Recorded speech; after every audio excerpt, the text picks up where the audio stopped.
Pelatih dilema panggil pemain latihan. Liga 1 Indonesia dikabarkan akan digulir tanggal 20 Agustus tahun 2021. Namun, masih banyak klub yang memilih meliburkan pemain. Hal ini lantaran kondisi akibat virus COVID-19. Kendati demikian, ada beberapa tim yang menggelar latihan di saat pemberlakuan pembatasan kegiatan masyarakat (PPKM) darurat.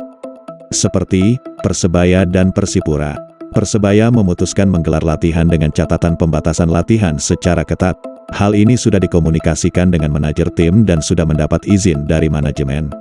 Tidak banyak tim yang tetap melaksanakan latihan rutin selama PPKM berlangsung. Sementara, PSM Makassar sampai saat ini masih menggelar latihan mandiri.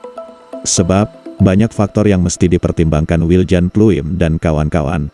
Asisten pelatih PSM Makassar, Syamsuddin Batola menilai keputusan Liga yang saat ini masih abu-abu. Akan tetapi, jika waktu tanggal 20 Agustus menjadi patokan, sudah jelas jika setiap tim membutuhkan waktu persiapan yang matang. Memang dari persiapan, waktu tersebut memang singkat, tetapi, mau bagaimana lagi jika LIB mengatakan seperti itu? Semua tim pasti mengiyakan, kata Batola. Walaupun begitu, Batola belum bisa memastikan kapan pemain akan kembali dipanggil untuk menggelar latihan bersama.